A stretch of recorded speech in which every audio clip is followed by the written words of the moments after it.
All right, Anna, is everything working for you now? Yes, the presentation just came into view. Perfect. Thanks for the tips, Jonathan. No problem. We've lived through everything in Teams over here at the City of Franklin. My favorite one's when Teams wants to update and then it really gets buggy. Yeah.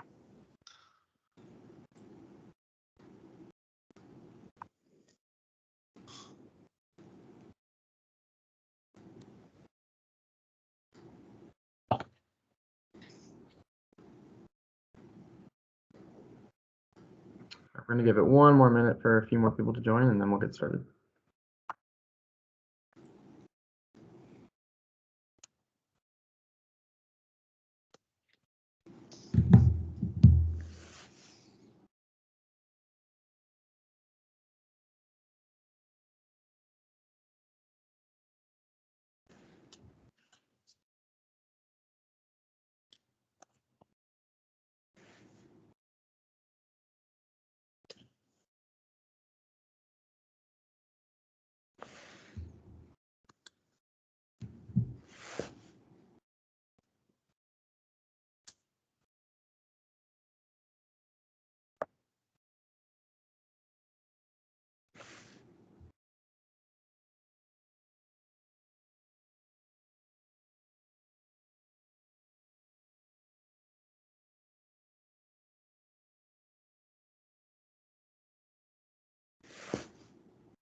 You do a good job, dude.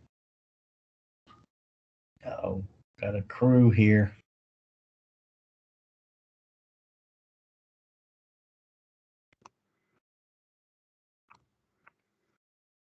All right, sorry about that, everyone. My team's quit on me. I'm going to go ahead and share the screen again.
Again, everybody, my PowerPoint keeps quitting too. I'll figure this out.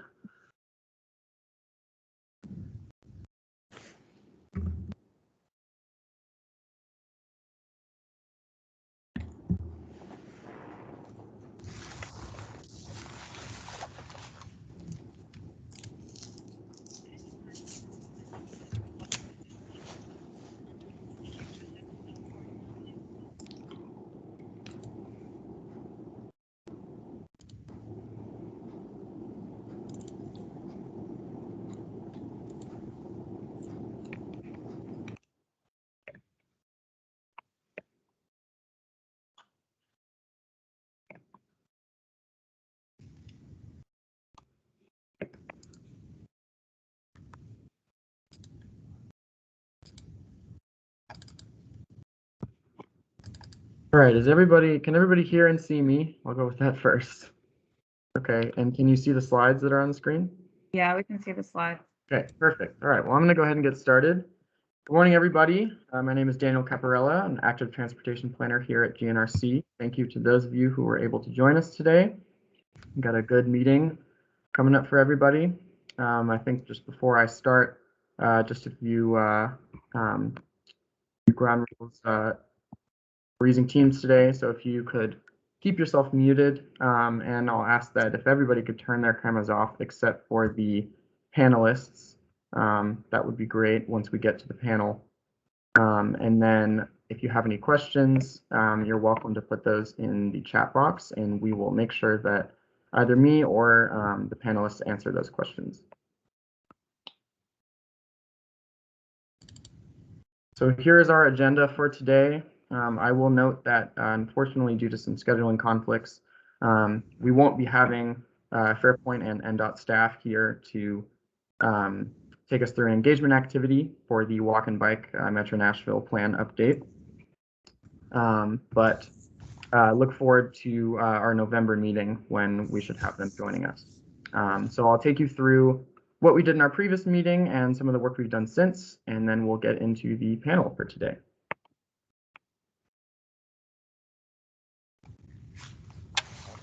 So last meeting we heard from TDOT on their pedestrian road safety initiative. We presented and discussed the non-motorized risk index. And since then, I sent out in a follow-up email the draft of the technical memo for that risk index, as well as a survey that some of you have already filled out. So thank you to those of you that have done that. But if you haven't, I encourage you to take a look at that document and fill out the survey that's accompanying it. So without further ado, I will head into our panel. So really the impetus for this panel, we're calling it the Bike and Pedestrian Project Implementation Challenges and Opportunities panel. So in meetings past, we've talked about sort of the increasingly unsafe environment for walking and biking, as we've seen with increasing pedestrian fatalities in our region. We've also seen competing priorities for space and resources between motorized and non-motorized users. So as we all know, there's not enough dedicated space for bike ped users in our region, as well as a backlog of infrastructure needs that our region is experiencing and slow project implementation. So you may be wondering, why is slow project delivery important? And so I'll just introduce this real quick before we introduce the panelists. Really, these three reasons, I think, perfectly capture why slow project delivery is important and some of the effects it can have in our region. So the first one being the need to align project delivery with funding opportunities. Our region has a heavy reliance on federal funding and not as much available local funding. And so all projects, not all projects, but a lot of projects have to go through the federal process and therefore have to align with federal requirements. Number two, the slow expenditure of project funds that will eventually expire. Projects receiving federal funding have to go with the requirements for the grant programs that those federal funds come from. And if they aren't delivered on time, those funds can expire. And then some of the results from slow project delivery are unmet safety needs that may worsen with time. So we may see pedestrian fatalities continue to increase if we don't speed up our project delivery and meet some of the backlog of infrastructure needs.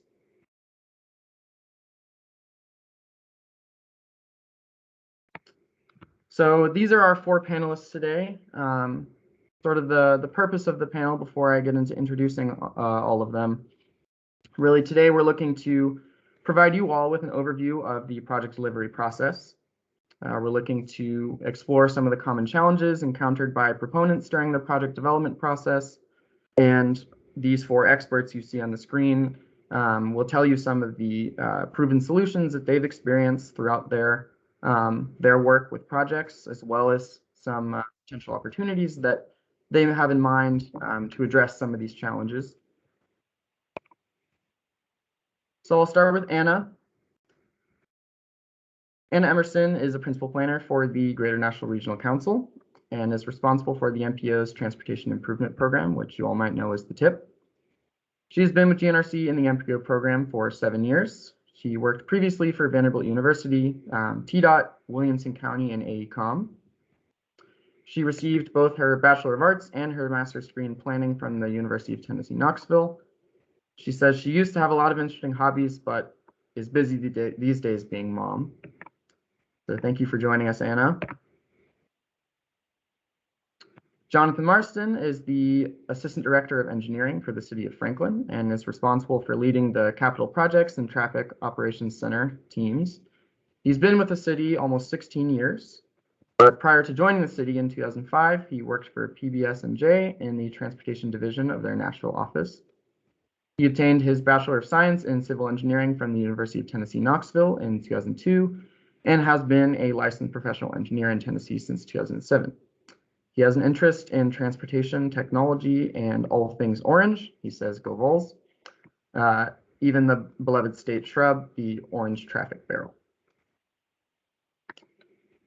Nancy Sarter is Weiser Consultants Local Programs Coordinator. In this role, she helps Weiser's local agency clients navigate TDOT's local programs requirements. She also guides local agencies in the steps and options for working with MPOs and RPOs.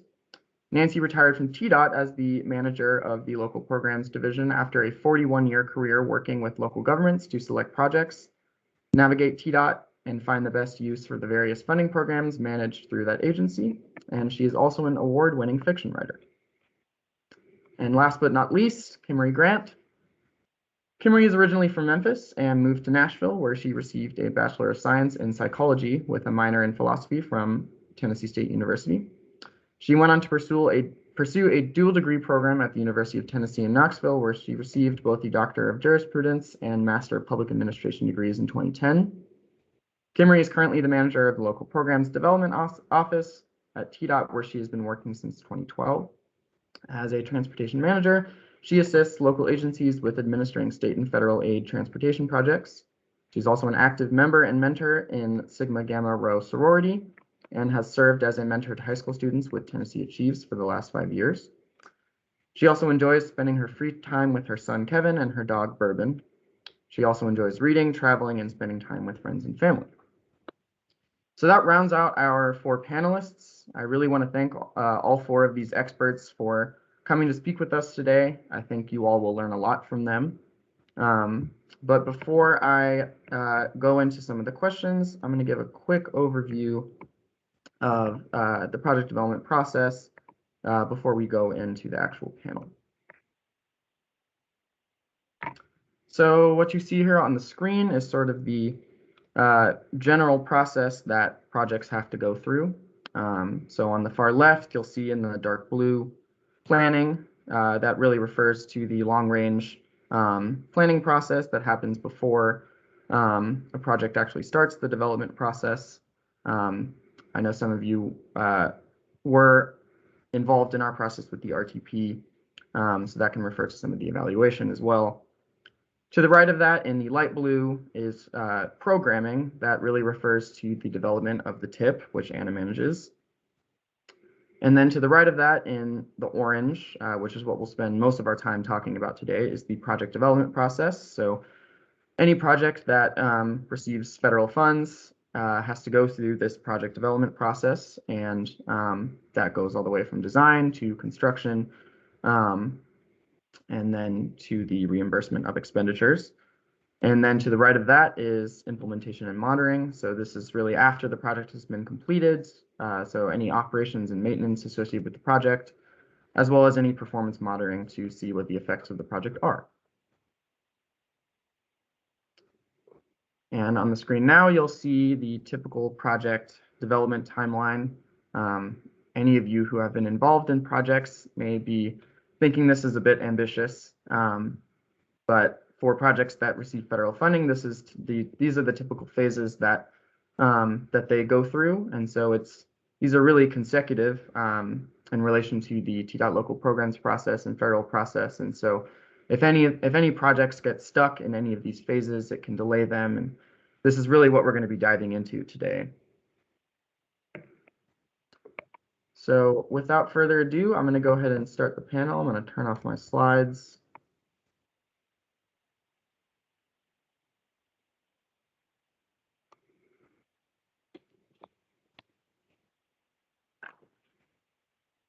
All right, so I'm going to start with Anna, and I'm going to allow each of the panelists to answer this question.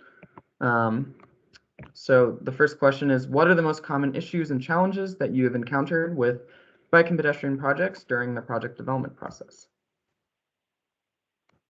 Thanks, Daniel. Good morning, everyone. Almost happy lunchtime. I hope that maybe you're brown bagging it or something during this presentation. So from the MPO perspective, just kind of being, the middleman between the local agencies that are actually managing and implementing these projects, and then TDOT on the other side, who's helping to provide stewardship and shepherd those projects through the various items and checklists that they need to bring their project to completion. As Daniel mentioned, I manage our transportation improvement program, which is our funding document that outlines the funding that gets all of these projects done ultimately. And I know that one of the things that we've seen people really struggle with over the past few years is, challenges with funding, whether it be lack of funding on the front end, trying to figure out how to get something done, lack of funding on the back end. They, reach the end of their project and they're almost ready for construction. They get their final construction estimate and they find out that, either the original estimate was way overshot, or maybe, they had some unforeseen challenges during the development of their project that just caused that cost to creep up. And I know that, the funding has been really tough for people, trying to make sure that they have enough to get everything done. So that's a definite stall in projects that we've seen. I know we're going to talk a little bit more about potential solutions a little bit later in the conversation, but I think that maybe some additional work on the front end of the project could maybe help with that scenario. Thank you, Anna. If we could go to Nancy next. Nancy, I think you're muted.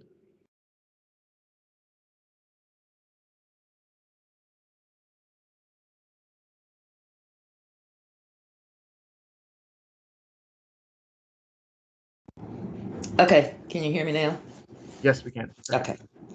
I've written a list of challenges that as consultants we have observed, and like the MPO, we are the middlemen between TDOT and our customers who don't often have an understanding of the TDOT process.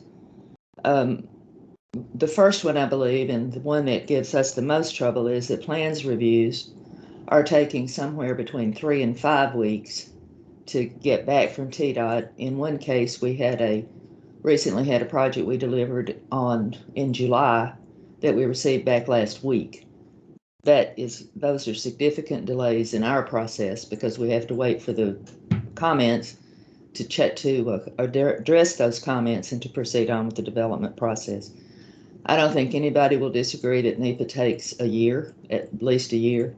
And it really doesn't seem to matter unless you get into a higher form of the document. It doesn't seem to really matter what kind of project it is. I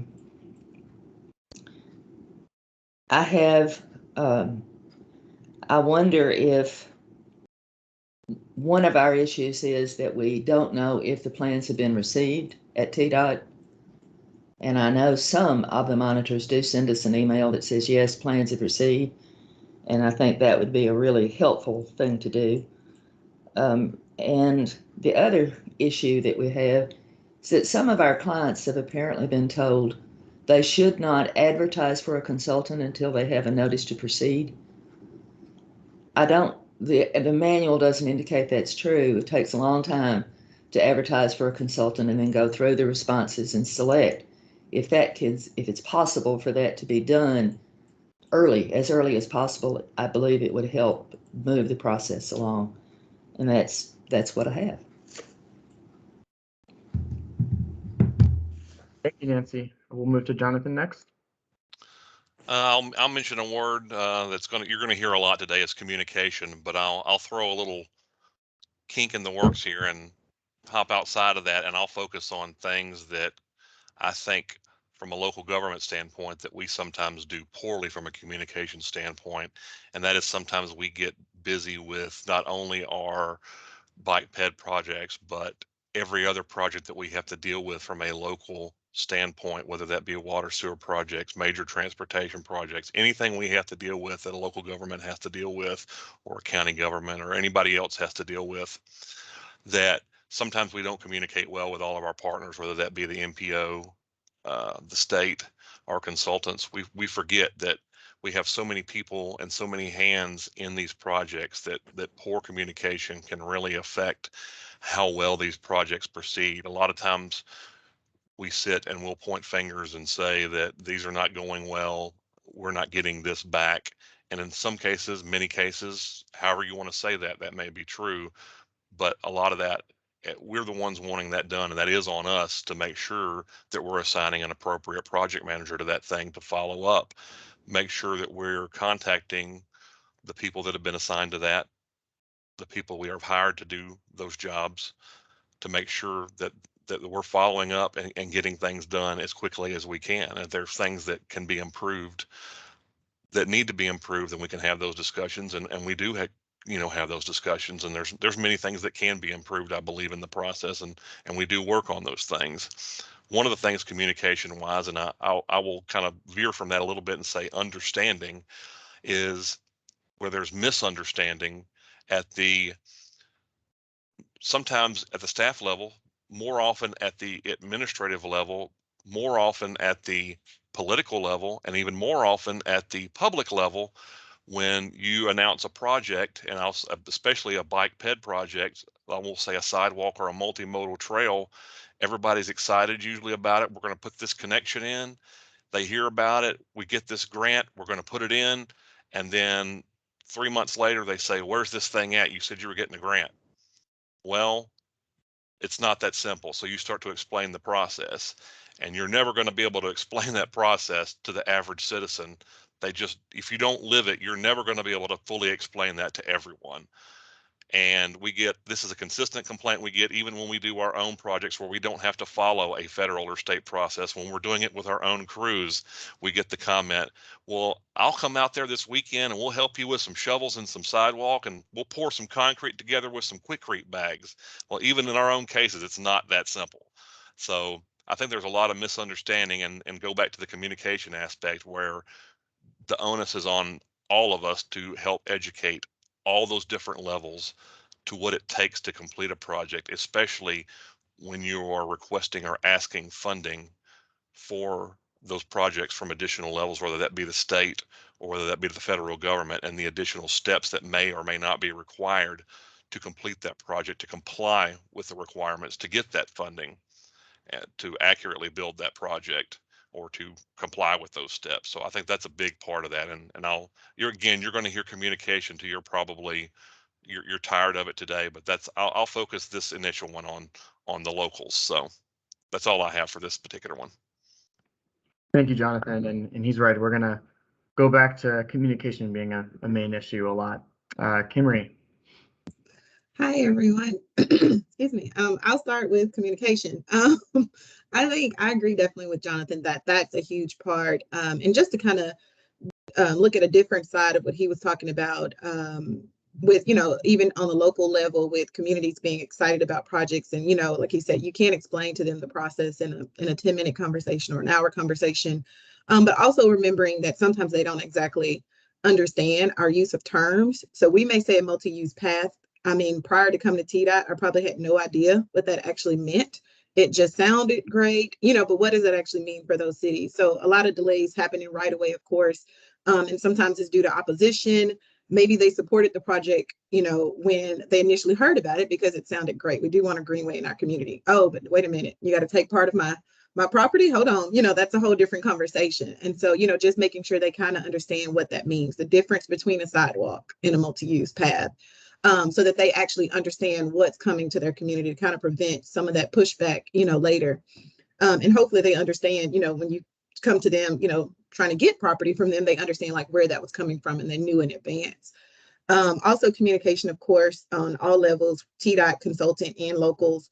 I know we'll talk about things we've kind of put in place to mitigate that later, but just making sure everyone understands where the ball is, whose court it's in, what we're waiting on. Also understanding that everyone's human.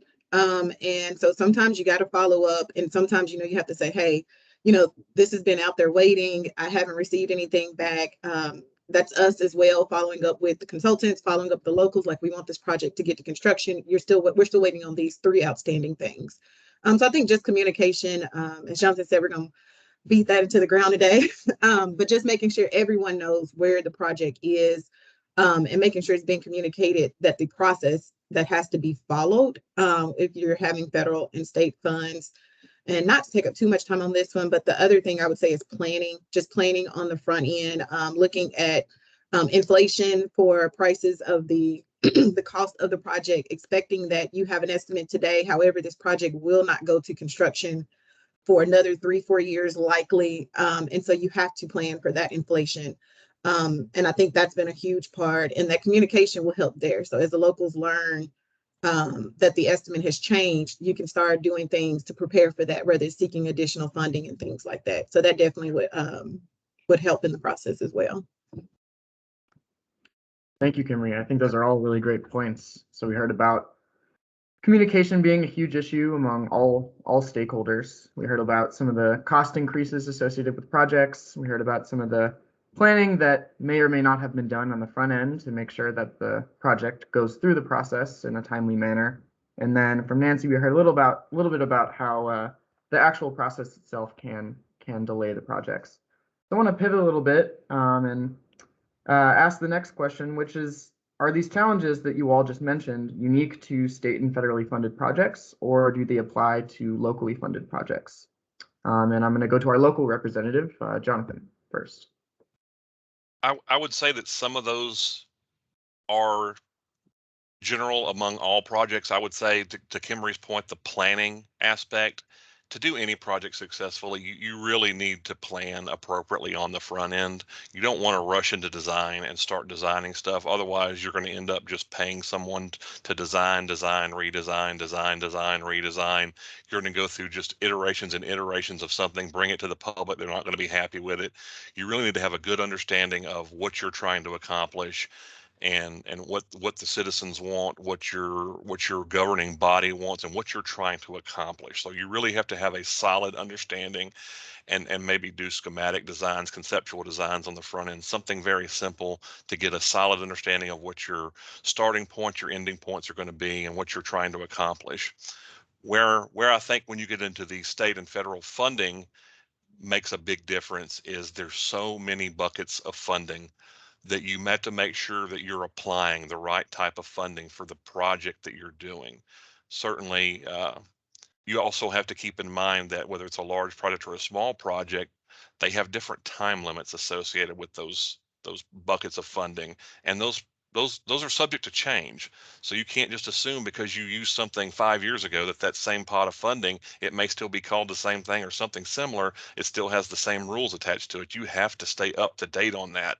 You have to communicate with the MPO, the GNRC, your TDOT representative. You've got to stay in constant. And again, I'm going to beat this again. Communication is, don't just assume that because you did something this way last time that you're going to be able to do it again this time, because a lot of those rules change. And I know we get upset with a lot of the rules and regulations we have to go through, but a lot of those are in place because somebody messed something up along the way, and they had to put that rule in place to keep somebody from losing their funding in the future or from making that critical mistake again.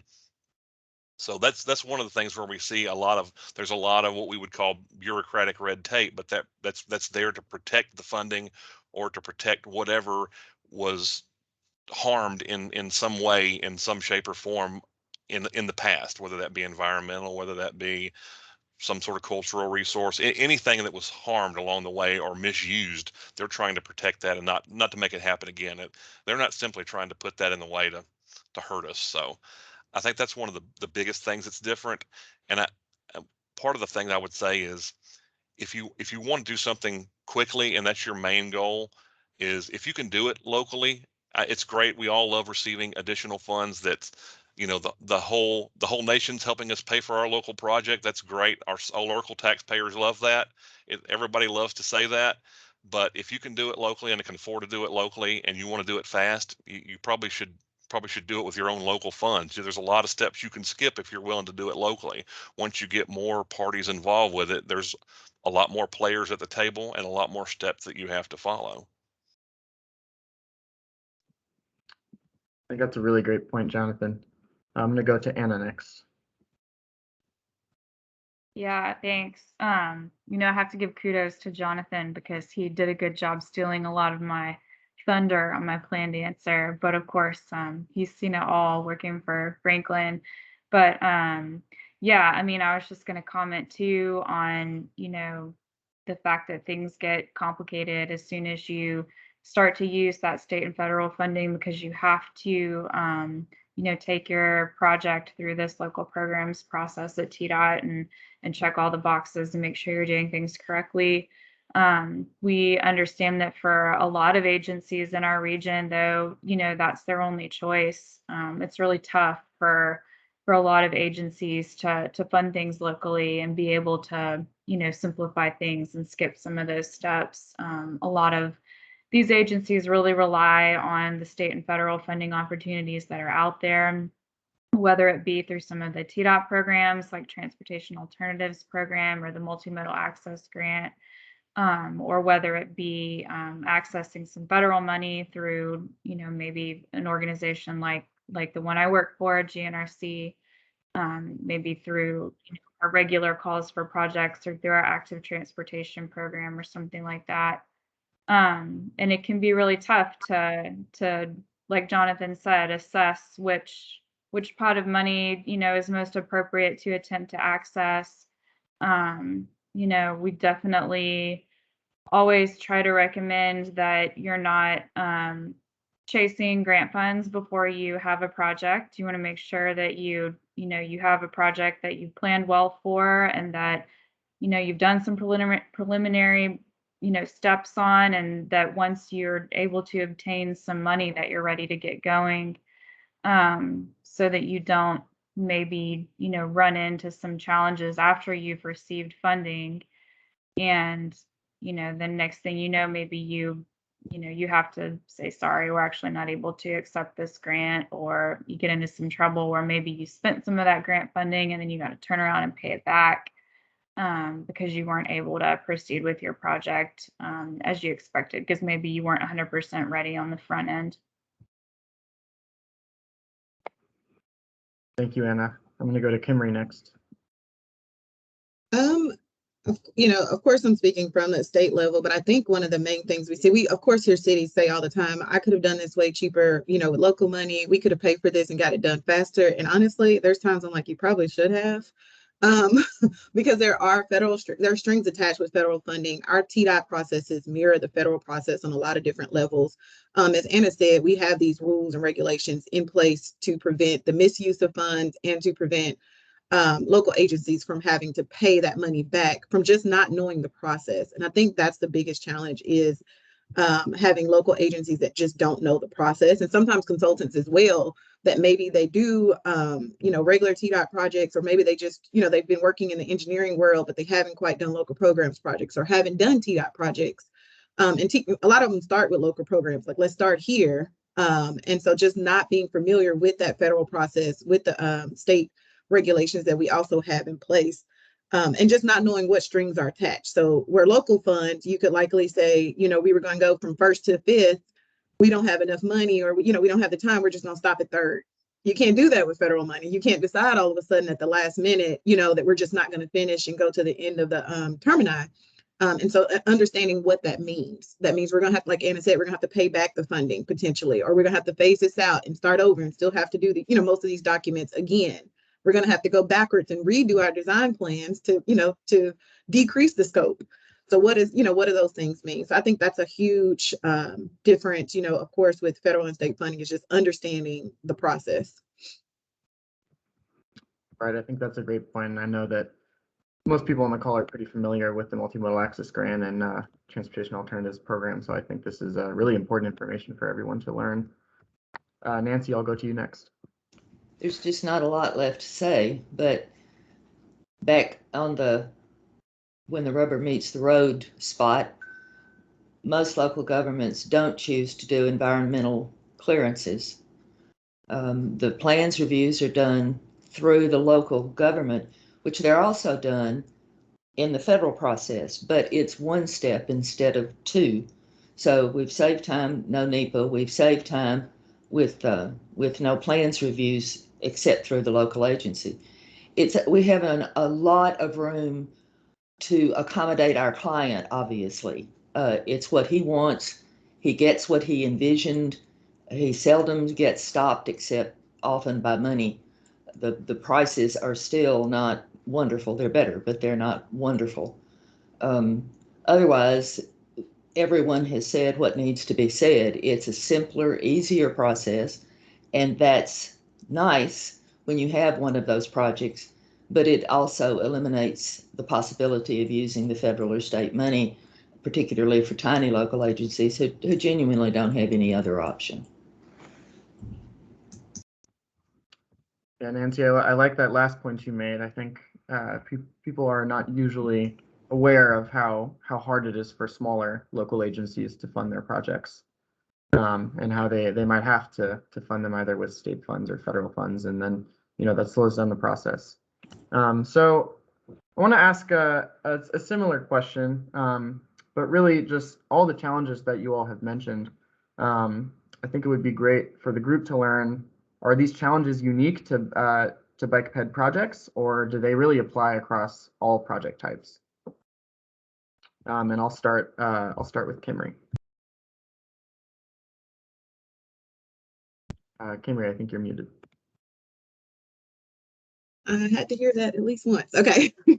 I think most of the challenges we've mentioned so far are definitely across the board. I think a challenge I did mention, which was about ADA compliance. I definitely think that shows up a little bit more often in bike ped projects. And that's not always anticipated, the level that you have to go to meet ADA compliance. And I think that would be a little bit more unique for bike ped, which of course we have ADA requirements across the board, but we definitely run into those a little bit more with the bike ped projects. But again, for the most part, the challenges we've mentioned are across the board. Nancy, I'll go to you next. Honestly, I'd just ask for a raise of hands on this one. Yes, it's across the board. All right, well, we'll go with that. So now that we've learned a lot about the challenges, I want to talk about some of the successful strategies that each of you have employed in your work. So I'm going to start with Kimrie on this one, but what are some successful strategies you've used or observed in mitigating the challenges we've just discussed? And if you have any specific project examples, those are welcome. I think we've definitely put things in place to try to mitigate these challenges. E-grants is one that, we recently put all funding types into our software system. The biggest challenge I think there is just getting people to use it and get people used to using it and using it the way that it is intended to be used. It could definitely open up the doors to a lot more transparency if we're putting our information in and you're able to see, again, that information is in there, the plans were submitted. We're uploading the date that we distributed the plans. You're able to see what date we input into the system. So that way, you can just go into the consultants, the city, the MPO has access to that. They can just go into that project and look and see what the current status of that project is. That prevents a lot of phone calls, emails, and just questions wondering, what's going on. But again, that's one of those things we have to continue to use it across the board, consultants, locals, and my office as well. We have to continue to use it for us, I think, to see the real effects of it. Another thing we've done is we've recently had a restructure within our office. I know previously, depending on what type of project you were working on, so we had our grant side, which was doing TAP, multimodal, and safe routes to school. And then we had our traditional side that was doing STBG and all the other funding types. And it was very confusing for local agencies. I got a lot of information and feedback from local agencies that they were confused on who their program monitor was. At some points, they would just copy everybody in local programs, hoping it got to the right person. And you don't even think about putting multiple funding types on one project. Then it's like, oh gosh, who is my program monitor? So what we've done is we've assigned one program monitor. They have a supervisor and a manager, but one main program monitor for each local agency. And so that's a change that we've done. Again, that was a more recent change. I'm hoping that we'll see the effects of that. I've already received some positive feedback from that as well. Another thing that we've done, we've worked with the NPOs. We started out with, of course, the 4 big NPOs, and then we've also moved on to the smaller NPOs where we do project status sheets, where quarterly we send out an obligation report so they know what funds have been obligated on projects. And at that time, we also we request a status update from the NPO, and then we also put comments in that spreadsheet. So the city or the NPO is able to tell us where they think the project is, whose ball the court is in, and then we're able to say, hey, we either agree or actually, you know what, you did submit or your consultant did submit a draft NEPA document. However, our NEPA office responded with comments on this date and we haven't received, a revised copy. So we're able to keep the NPO and the local agencies updated in that way as well. So I think those are just a few things that we've tried to put in place to kind of help, everyone be aware of where the project is. And like we said, with that communication piece of like knowing who we're waiting on, because I think, we've said before, it's a lot of waiting. We always think, it's the other person's turn, but that kind of clears that up. Thank you, Kimrie. We'll go to Nancy next. Well, back to communication. We make doubly sure that, first of all, we understand what our clients are looking for, and secondly, that they understand the complications of whatever program they have chosen before we begin. We try to under-promise and over-deliver in a big way because that's what consultants thrive on. We also went through our organization and said projects cannot sit. No matter what's going on, this agency must be proactive. If the plans are at TDOT, we need to check to see where the plans are. If the plans are not done yet because something has happened in our organization, we need to eliminate that possibility. So we've set up a system of checks and balances so that a project never is lost within our agency, is never languishing for lack of attention. We get together at least once a month to discuss each of our projects, where they are, what we need to do next, what the requirements are for going forward. And I think that's what we've done. Thank you, Nancy. I'll go to Jonathan next. To piggyback a little bit off what Nancy said, setting realistic expectations, especially at the local level.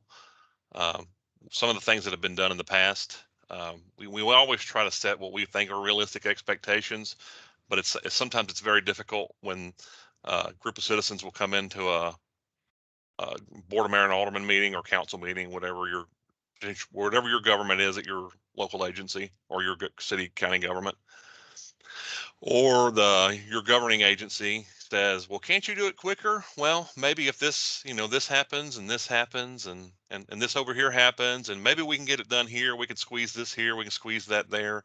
None of these projects go perfect. There's always going to be a hiccup somewhere. So like Nancy said, you want to under promise and over deliver. So we try to be, and I'm kind of always been the pessimistic one. So I've always given the longer schedules, and I think I'm starting to win out a little bit more. So I think I'm being heard a little bit more to give the pessimistic schedule, and maybe I won't say pessimistic, but more realistic schedule, and try to be and give some built-in time because there's problems, and I won't even say problems, just issues that come up naturally with a project. You're not going to know everything. So try to give more realistic schedules. Don't overpromise to somebody just because they want it done faster. I mean, we all want it done faster. We want to do it faster and get it done with and move on to something else. But just because you want it to be done doesn't mean it's going to be done, because we all want it to be done right and have something we're all going to be proud of in the end of the day. And some of those successes, I would say, that would apply to any agency would be: try to vet those projects as much as you can on the front end. Do what you can. So a lot of those things, it doesn't matter what size your staff is, what size agency you are, what amount of funding you have, whether that be sitting down with your governing body, what little staff you have. If you can afford to hire a consultant, great. Sit down and sketch that project out on a napkin if you have to, on the back of an 8.5 by 11 sheet of paper, as many times as you have to vet that project out. Understand and decide what that project needs to be, what you want it to be, and clear that up as much as possible. If you need to, go sit and talk to property owners that it may affect. Understand what their wants and concerns may be, so that something doesn't surprise you when you get to a right of way, because that may be one of your biggest holdups. Everybody, when it was mentioned earlier, you may have somebody that loves your project but wants to have the greenway there until they realize it's going to go in the middle of their front yard, and then they're going to hold you up for 2 years fighting in court, and they may be one of the best lawyers in the region, and they may know every legal maneuvering capability to be able to hold you up, even though you're eventually going to be able to settle with them or condemn them, at the end of the day.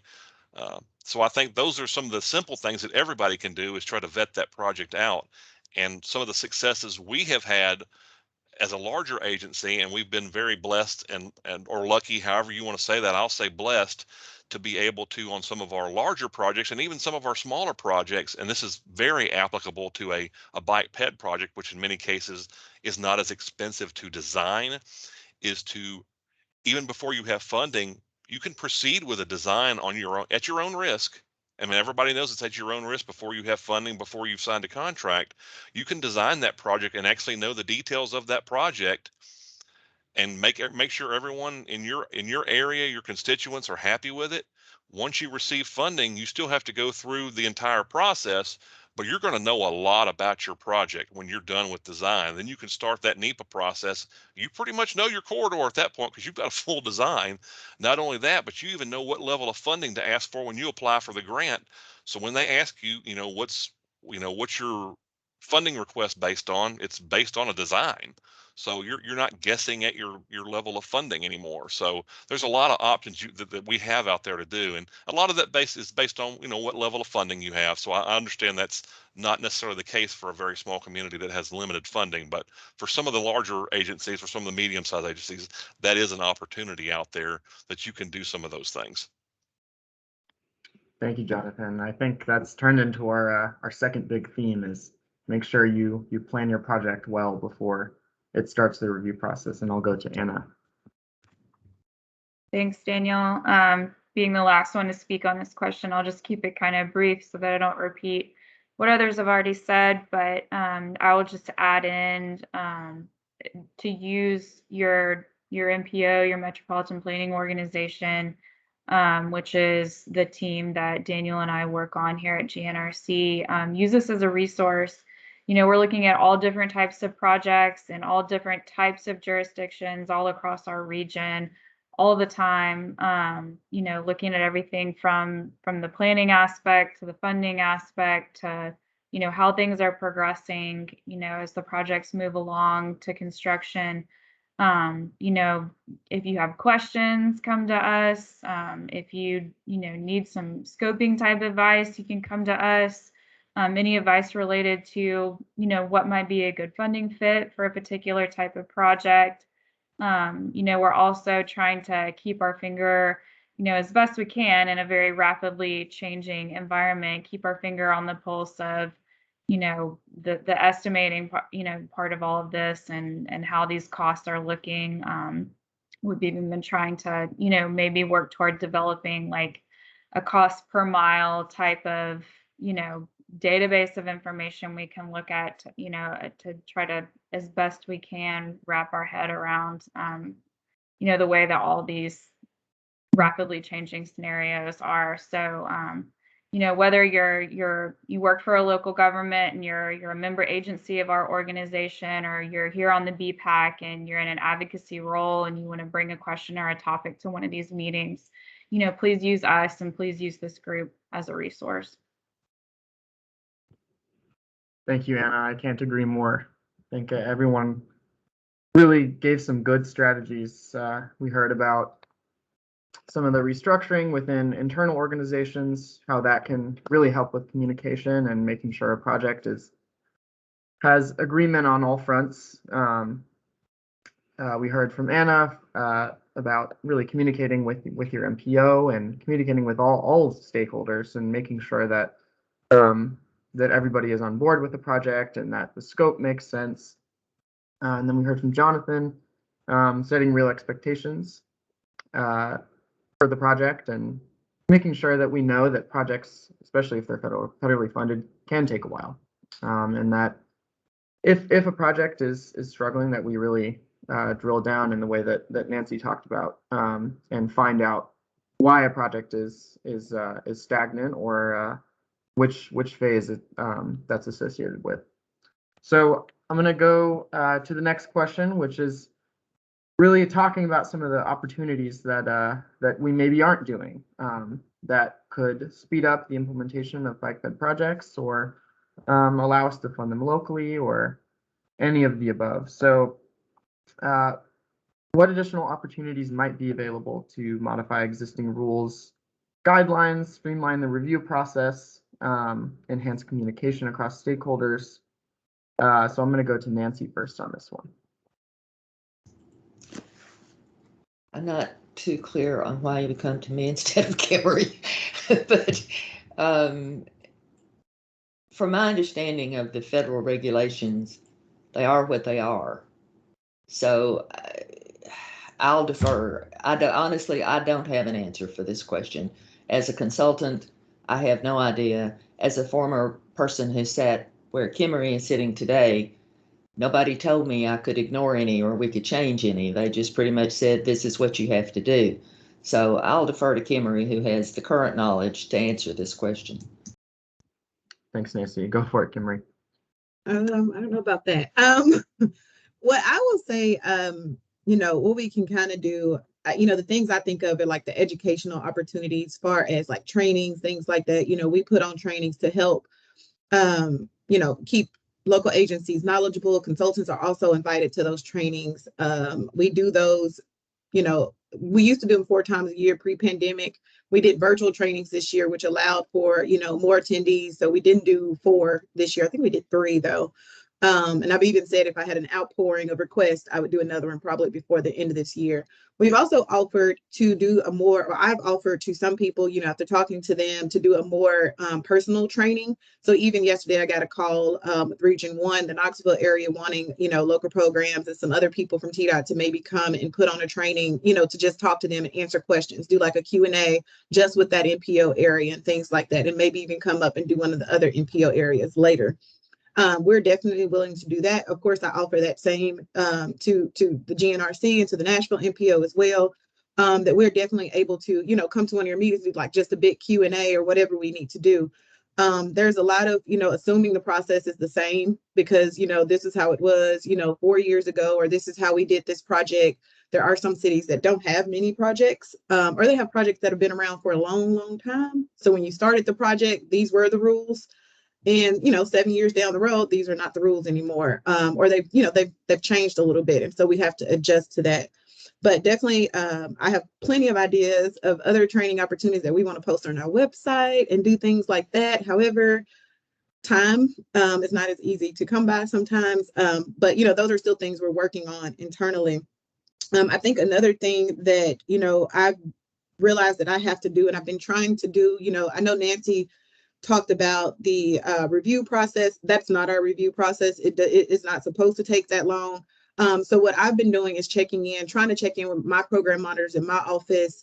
I'm like, I don't review plans. I don't distribute plans. You have to tell me. We have agreements with the other functional areas in TDOT for a two-week review process. So I and they're being nice to the other people in TDOT because they're busy as well. But I was like, you have to tell me if there's consistency where we're not getting those comments back within 2 weeks. So I've heard that a couple times. I've addressed it. I've told that it would be fixed. Or I've at least said, if you can't reply in 2 weeks, could you at least give us a date that you will be able to give us your comments? So those are some of the agreements we've had. If it's not happening, someone has to tell me. So I've been trying to check in more with the program monitors in my office. I'm always open to feedback from you all as local agencies and consultants as well. If you see something that is not happening like the process indicates it should happen. I know earlier, Nancy, you mentioned advertising prior to notice to proceed. We tell local agencies you can advertise prior to notice to proceed, but they don't get reimbursement. Some of those agencies want that reimbursement, so then they have to wait until after the notice to proceed. So we do say, if you're willing to eat the cost for that advertisement, which we would definitely recommend for some agencies who have a much longer procurement process, because as you all know, we started getting projects on 9-month report and inactive reports. So we don't want the projects to sit there either, waiting through that process. But we also understand that some agencies need that money back. So just understanding the process. And like I said, we can always answer questions, or if you're hearing things that doesn't sound in line with what the process should be, definitely reach out to me, reach out to, any of the other managers, supervisors in our office, just to make sure that things are happening the way that they're supposed to. I agree with Nancy as well. There's a lot of regulations that are in place that we have no control over. The things that we can, I'm always open to any suggestions, recommendations to make our process more efficient, where we can make those changes. So, and I'm always willing to look at, where those changes could take place. Like, hey, is this a federal requirement, or is this something, because that does get confusing even for us in local programs sometimes. And people say that all the time, like, that's not a federal requirement. However, TDOT can be more stringent than the federal requirements. But sometimes we are trying to figure out, is this a federal requirement or is this a TDOT requirement? If this is just a TDOT requirement, is this something that we need to discuss? Is this something that we need to, revisit to make the process more efficient? So I'm always open to feedback, recommendations, and just, keep me abreast. Like I said, if things aren't flowing the way that they should flow in the process, the way that the manual, refer to the manual, y'all. I still refer to the manual all the time. I don't know everything by heart. I refer to the manual all the time. If I'm like, hey, I thought this is what's supposed to happen, I pull up the actual document. So pull that document up, see where things are supposed to go, see how long things are supposed to take. And then you can say, hey, Kimrie, that's not what's happening. And I would be happy to look into that for you. Thank you, Kimrie. Thank you. So I know we've talked a lot about communication. And so I think from a local government perspective, Jonathan, could you tell us if there's any additional opportunities that are available to improve communication across all stakeholders? I think anything we can do to have a single point of consistent communication between all the stakeholders that are involved in a project, and how any way we can do to improve that is going to be beneficial to all. And I think, and I know TDOT has at least built the foundation of that with the e-grants program that they have started and are using now.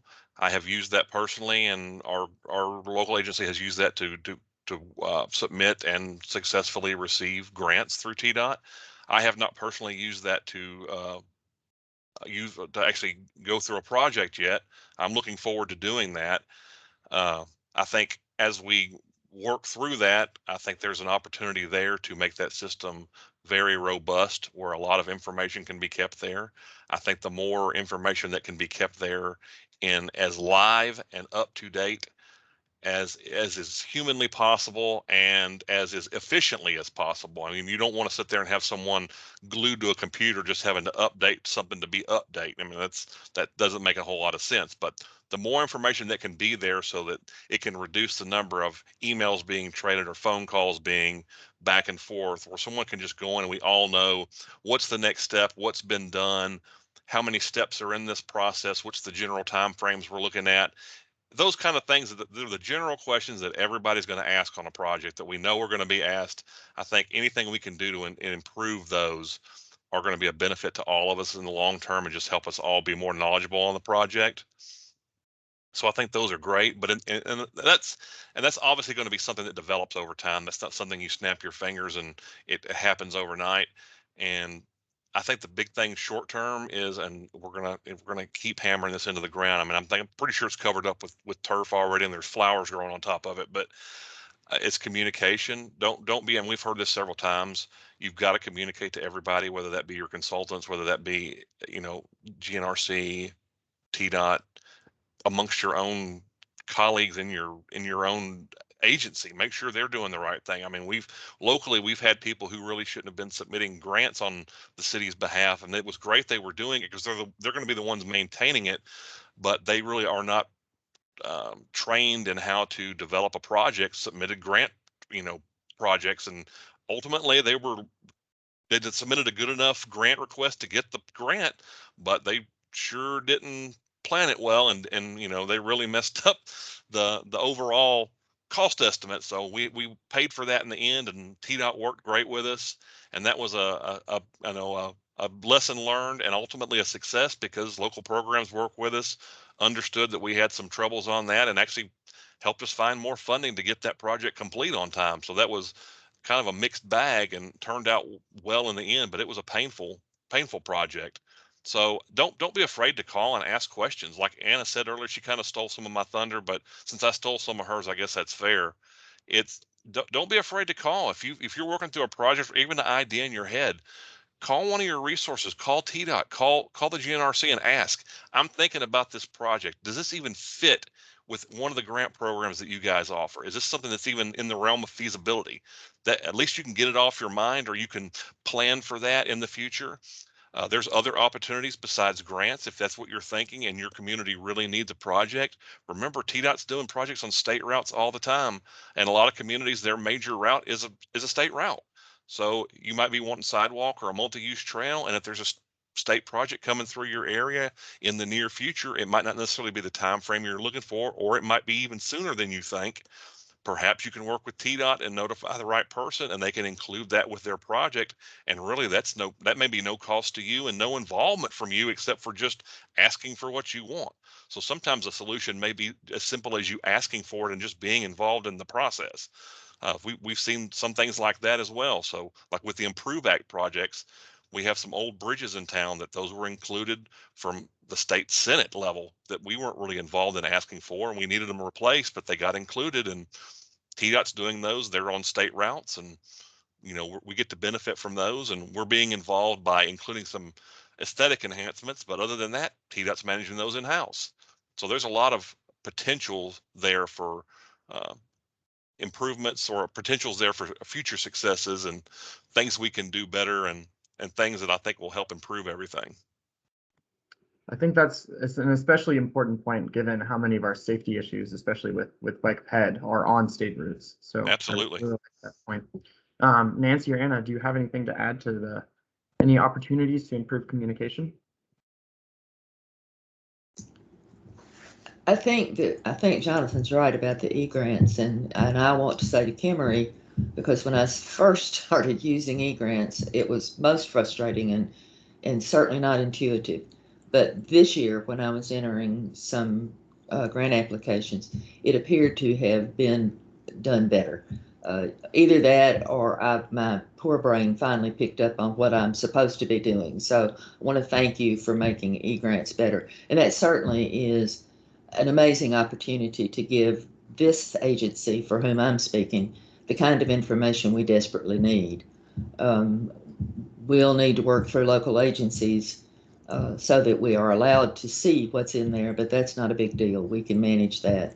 The other thing is, one of the things I do a lot at Wiser is to say to some nice engineer, your monitor is fill a name here, because they had no idea who was whom in the office, because as Kimrie says, it was separated into two sections, pretty much TAP and everything else. And so my guys were confused about which was what and who I'm supposed to talk to. The system you've set in place now is much easier to understand. Do I live in Rutherford County? Yes, I do. Then this is my person. And I do it. That's right, Kimrie, I do understand. Okay. So that is a great help to know who we're supposed to talk to. And I'm sure it's a great help to you too, because your folks are not talking to people who have no way of helping. other communication opportunities might be, and I'm just thinking while I talk, which is always dangerous. I can't do two things at once. Another opportunity might be to give, and I'm particularly thinking of the environmental section, an opportunity to perhaps conduct a class, and maybe just for consultants, because I think that would be the audience that needs it, on what are their expectations on a first blush document. I don't think anybody's having any trouble with the coordination. That is what it is. We know what to do. But what do you want to see on that document? What do those little boxes mean when you say overview? What are you looking for exactly? And if that's there and I've missed it, I'm sorry, but I don't think it is. I think we all understand how to do plans. Right of way is a nation unto itself. There are consultants that do right of way. Construction and CEI, we don't need any help with, but the environmental part of it, they have very specific expectations for those documents, and having a class on that would be great. We're willing to pay to come. So if that's a problem, no problem. Can I respond to that a little bit? Maybe good news. I don't know. So e-grants, I will kind of give y'all, I don't know if I'm supposed to say this. I guess I can. We are working on an updated version of that as well. I do think e-grants wasn't the most, or isn't the most intuitive. So they do, of course, that we started working on that years ago. And it went live in 2017 with STBG. So that's already 4 years ago at this point, that it first went live, and then we incorporated the new funding types more recently. So we're working on a new contract, to get that updated as well, and hopefully to be able to do. We've asked for it to be able to do more things with communicating, because of course people at TDOT, like many of you all, are working in multiple systems to be able to complete things that you need to do for the projects, and then the NEPA thing. So I've actually been working with NEPA. We do our LGGM training. That second day is a half day of right away. We've actually talked to them about doing, I know y'all like, yay, a whole 2 days of training. But we've actually talked about them doing a half day. Because of course, right away at NEPA, we used to get the most questions about those two specific phases a lot of the times.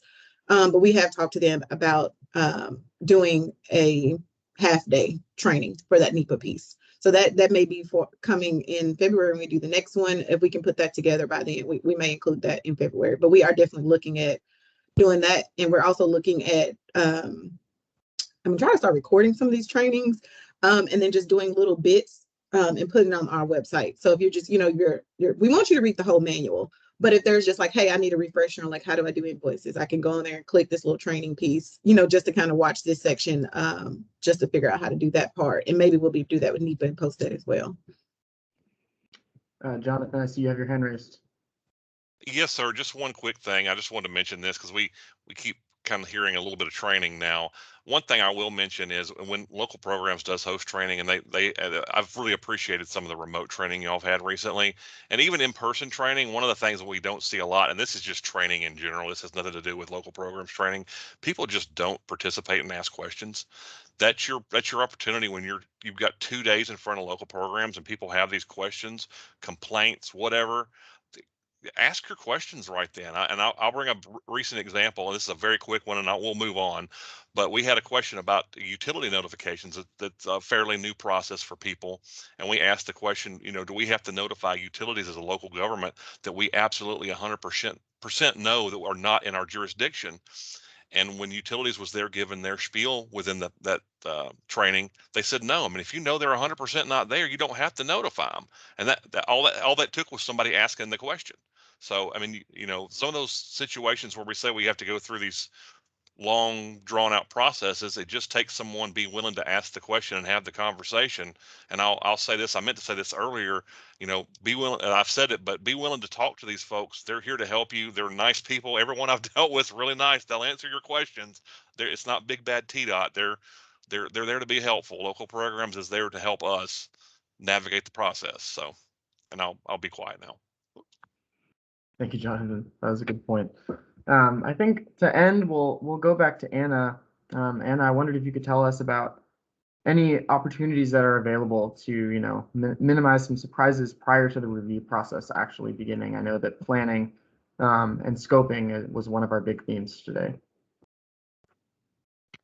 Yeah, I mean, just kind of sticking with the theme of things that are sort of under development to try to, make things better and streamline the process.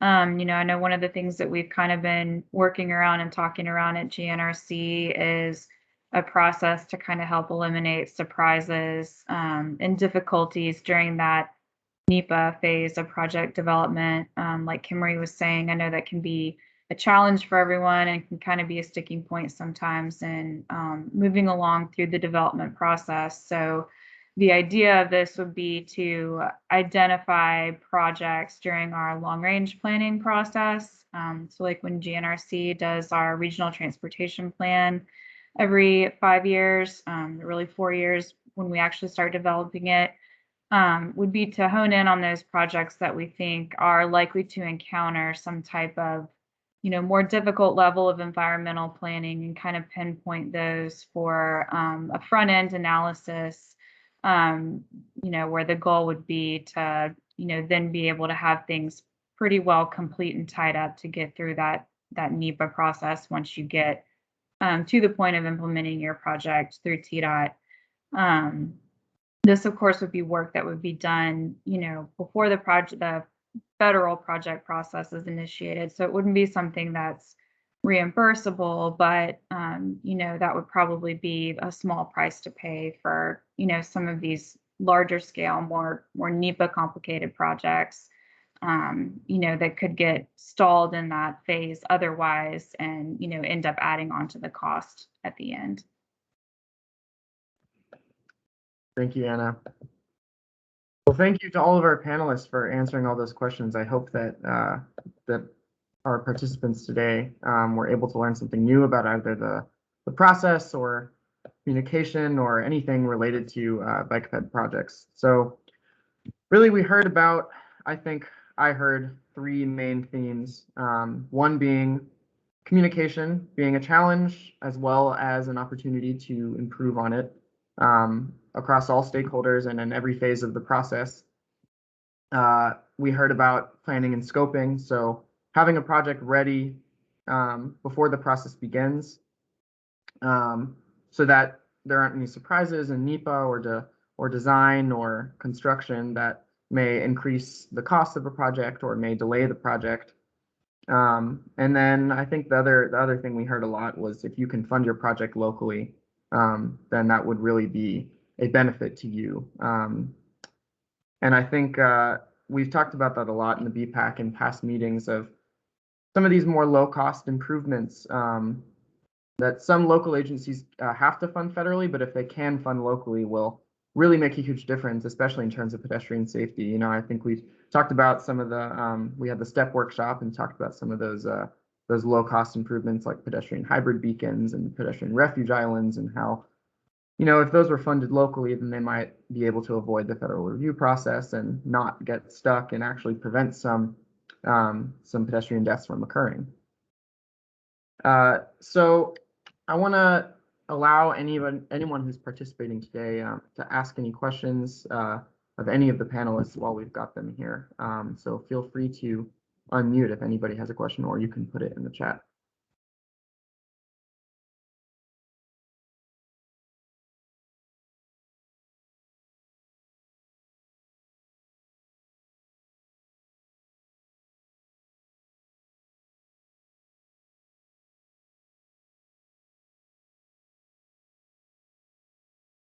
Hi, it's Rochelle. I'm wondering if you have any rules of thumb for that inflation cost estimate that Kimrie was talking about a while back. Maybe some local agencies are hesitant to give too much of an inflation bump because that would make your project too expensive, but there's also, the need to estimate for that. So I'm just wondering if you have any rules of thumb there. it's very difficult to give rules of thumb now. What I try to do more often is just try to do updates as often as possible and really see what and base it. We're very lucky, and I struggle with this a lot because it's something that comes up a lot. And being supervising our capital projects team, this is something I struggle with on a daily basis for even our local projects, is rising costs. And the one that's the big killer for us right now is right-of-way costs. I recently got, and certainly you probably get a kick out of this, but with right-of-way costs, I'm actually on, I get a mailer from, this is funny, but Zillow, which has actually become very accurate. I don't know if you check it very often with regard to residential real estate pricing. They're very good now. When they started, they were very far off, but they've really evolved and got their algorithms working well. But I think what I saw, the last report I got from them was residential prices in our area had gone up, in Williamson County or in the Franklin zip code, was in the teens percentage wise, like 15 or 16% in the last year.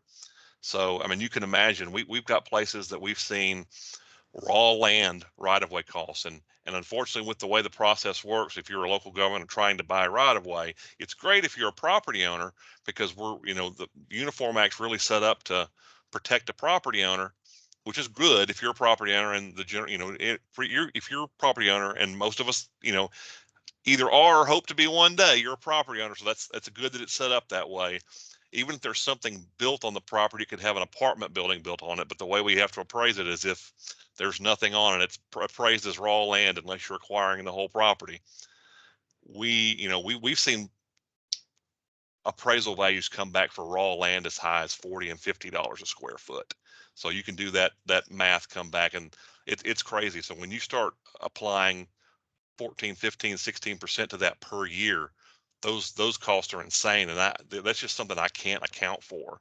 And if I do account for that, you start to apply that, and that may make a project unfeasible just on right-of-way costs alone, especially if it's a large project. Now, on these smaller projects, we have to look at construction costs, and in the past we've looked at 2 to 3% inflation costs per year, and that's been the general trend. And you can follow whatever inflation index you want to out there, and there's plenty of justification to follow whichever one you choose. Typically, what I will do is, especially with a TDOT style project, which is what my area of expertise is in, with individual line items, I'll just do repeated updates. And TDOT's very good about providing what their statewide averages are per year. So it's very easy to do that on a yearly basis and find out at least what last year's average is. So from a local level, we certainly don't do as much bulk work as TDOT does. So we will add a little fudge factor to that and push that price up a little bit, knowing that we won't get as good a price as TDOT did statewide. So we do our own estimates in-house, and what we're seeing now is, from what I've heard, is it's more like 5% per year overall. But with, I know I'm kind of rambling here a little bit, but like a bike ped project, if you had a wood bridge on that, I can't imagine what over the last year, if you were to have a wood bridge on a bicycle project or a ped project, 2x4s were costing, what, $40 for an 8 or 12 foot stick. That's insane. There's no way I can account for that. Right now we're really struggling, and that's where you just kind of constantly revisit those things, and you've got to trust the people you've got supervising as your project managers, your engineers. Everyone involved in that project's got to stay on top of those issues all the time. You've got to be willing to redo those cost estimates, got to have them in a spreadsheet, have as much up-to-date information as you can, and stay on top of it and keep those things up to date. And it goes back to communication.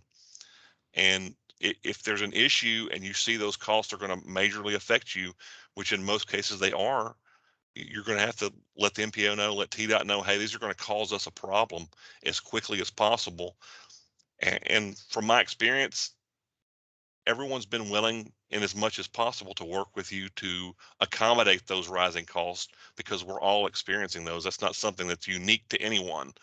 But to go back to that simple question, I would say your best bet probably now is probably anywhere, you're probably safe at 5 to 10% a year, just for general construction costs. And right of way, probably 15% a year right now in the Nashville area is probably safe. But you'd have to do an appraisal for your specific area. So we're seeing dramatic costs that are, you know, could be project killing right now. So that's one of the things we're definitely struggling with. And I don't know if you noticed, but I gave Anna a thumbs up on that, creating a tool for us here locally. I'm a big proponent, and I've loved using FDOT has a per mile cost calculator for roadway projects and trail projects that they've used for several years. I've done that for some budgeting purposes in the past, but even something like that now would be obsolete because prices change constantly. I've worked on some larger projects this year that the steel prices, they will not even quote you a steel price until you place the order. So even with bidding, uh, they will bid you a price, but we've had our contractors tell us while we're still working with the contract that they needed to raise the price, and we've had to just hold their feet to the fire and say, no, sorry, your contract documents don't allow you to change the price on us. But yeah, we've had those prices go up while they're signing contract documents. So it's been that bad right now. It's definitely learning times, and learning curve is very steep for us all right now. Sorry for that long-winded explanation, but it's a very good question. It's something it's not easy to solve. Thank you, Jonathan. So we actually have a question in the chat. Sean is asking, for any of the panelists, have you had or seen a project that a proponent stopped pursuing because of significant cost increases? You can go ahead, Nancy.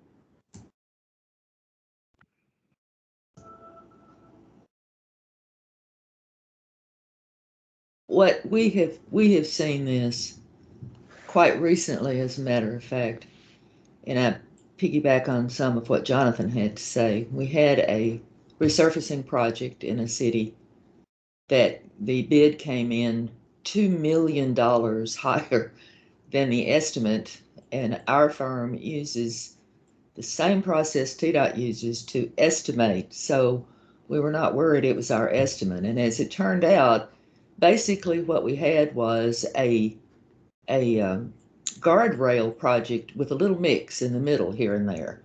And so the entire overage was the guardrail. Local government said, don't worry about it, which we do not hear on these situations ever. Don't worry about it. We tried to build a fire hall last year, and the estimates were so high we blew it off and waited a year for the wood prices to come down somewhat. And that's what they have chosen to do here. I do know there was a local government with whom we've dealt many times who completely bailed on a tap project because the bids came in higher than they thought were reasonable. It's a shock, I think. It's a shock to those of us who work with it every day. For a small local agency who has one project, it must be absolutely unbelievable. It's like hearing bread is now $85 a loaf. It was $2 last week. This week it's this awful price. So what Jonathan has said, that I've heard Jonathan say, that I will say again, is I don't think you can base your future prices on today. I think you have to keep throwing at it. I think you have to keep coming at it, which is something my firm does. They keep going back to take a look. Where are we now? Primarily because local governments have to know that their budget begins on July 1 every year, and if the money's not in the pot in July 1, the money's not in the pot. So you can't say, oh, by the way, this project we're letting on June 15th now has increased to X. They can't they can't do that. So yes, I think you have to do, it's like public involvement. You have to do it often, and you have to do it widely covered. So that's. I was just going to add that I agree. Like, you do have to keep coming back to it. I don't have any, like even our manual, which I know some people look over that part. We say that you shall submit to us a preliminary construction estimate when you submit final right-of-way plans, which is actually in the design phase. Often we don't get estimates until right before a local agency is ready to go to construction. While we won't send it for review until we get those final construction plans, we're asking that you're doing those estimates and you're keeping them updated. One, it helps us as local programs to help you stay abreast, the city stay abreast of like what these prices look like. So, hey, you only had, if it's a grant, you only had a grant for $1 million. Your estimate is coming in the design phase at 1.2. So we need to start thinking about how will we fund this project. And then our manual also says you're to resubmit it every 12 months. So again, like you said, revisiting it, making sure that estimate is up to date. A lot of our projects, to answer more so maybe Sean's question, a lot of our projects are federally funded. So that option to just kind of bail on it doesn't happen as often due to the potential to have to repay those funds. TAP is a little bit different sometimes if they haven't funded those prior phases, or if it was funded with local funds, they don't have that. But most of our projects are federally funded. And the same thing with TDOT money, we don't want you to, we had a project recently, like, hey, we bought all the right of way, but we don't want to continue. We need to descope. Like, no, you can't go take people's property and then not want to go forward with the project. Like, that's not okay. So most of the time, it's more of us saying, okay, we need to look at the options. So maybe it's not a complete bailing of the project, but it's like maybe we need to phase the project out. I've seen that several times. Like maybe we don't have the funding to do this. Some cities will get more funding the next year, or hey, I can go after more TAP funds for phase 2 or more multimodal funds for phase 2. So that's what we try to do, is to not let the work that's been done be in vain, I guess, so to speak, and kind of figure out a way to continue with the project if that purpose is still there and the need for that project is still there. Right, that makes sense. So we're nearing our time, and I see Rochelle has another question. I think that's to Jonathan. Is there a link to the FDOT price calculator toolkit that you could throw in the chat? I do not have it handy. It used to be very easy to find. I'll tell you what I will do is I will send, if I can find it again, I will send it to Daniel. It used to be very handy and easy to use. They have done something with it, and I still have to search for it every time, but I can find the information. It was very cool because they would break it down for their individual item numbers, and they would give you a printout. Basically, it was like an item sheet per linear mile, and they also had a selectable drop down that would just give you the cost per linear mile per typical section. It was very, very cool, and they would update that on a consistent basis. For some reason, they had it all set up that way, and then they, I don't know, redid it or broke it, or I don't know what they did with it. I won't say they broke it because I don't think they would do that, but maybe they did. I will try to find it again, and I will send it to Daniel and let him send that out to the group. But yeah, great question. It was really cool. Thank you, Jonathan. And real quickly before we end, thank you so much to these 4 panelists. They really are experts on all fronts, and I hope that everybody learned something today, and maybe had some ideas on how we can speed up projects. Does anyone have any quick updates from the BPAC before we adjourn today?